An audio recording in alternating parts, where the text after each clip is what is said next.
So remember last season, City were fabulous in the opening games. I think once 5 or 6 on the bounce. How would you assess this season's start?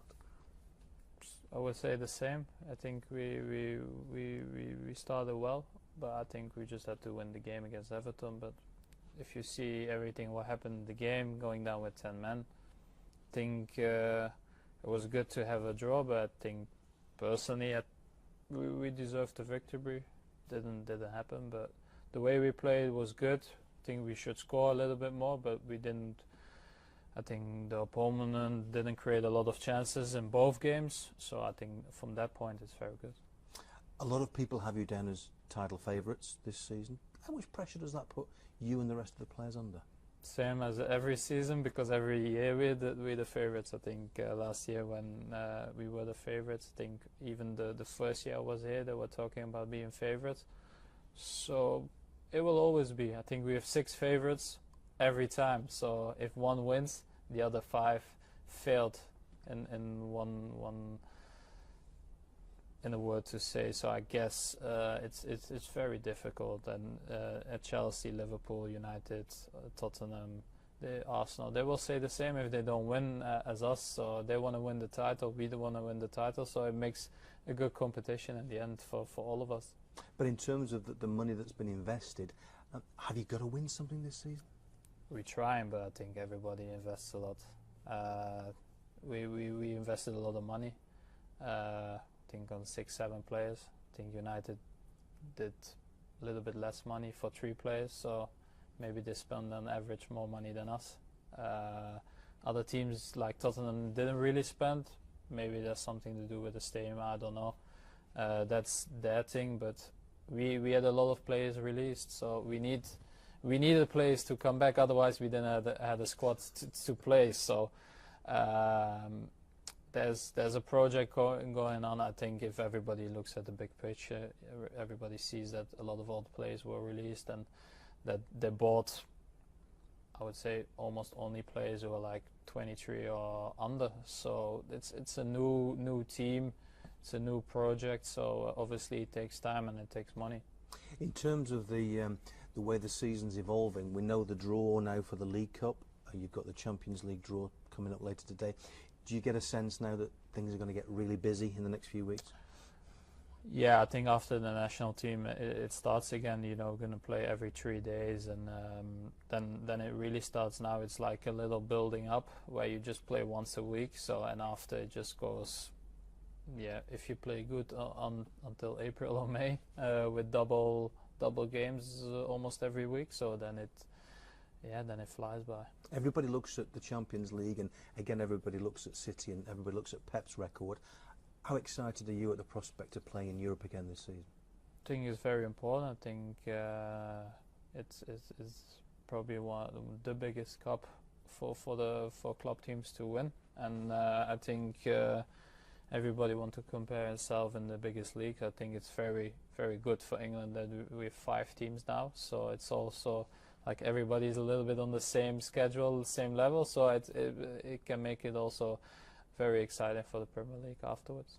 When you get the draw today with some big names in there, but then you have to go to Bournemouth on Saturday to get involved in the Premier League. Is that difficult? Because I mean, Bournemouth are one of the little teams in the Premier League. I don't think we have that problem, to be fair. I think everybody knows what he needs to do.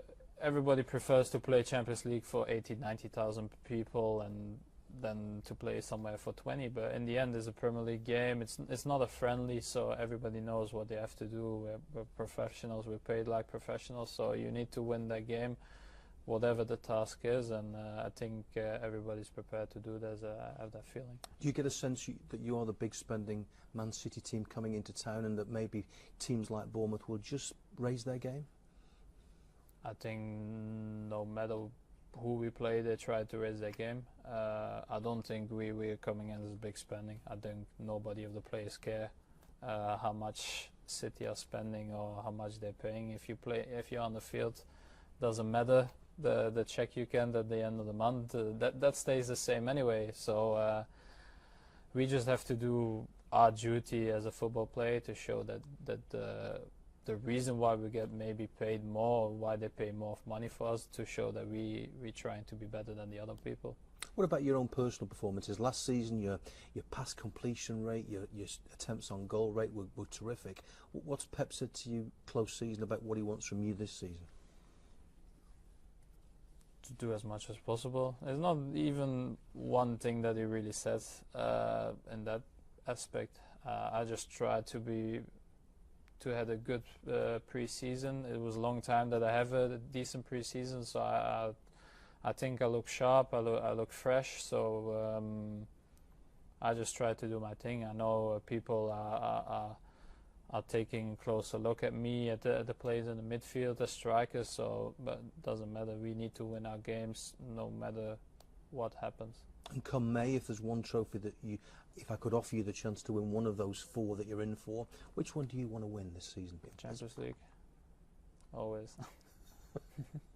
And in terms of transfer deadline day coming up very shortly, can I ask you, you've been involved in transfer dealings, how stressful is it from an individual point of view when you might be going, there's all sorts of developments going on? Is it a very demanding sort of time?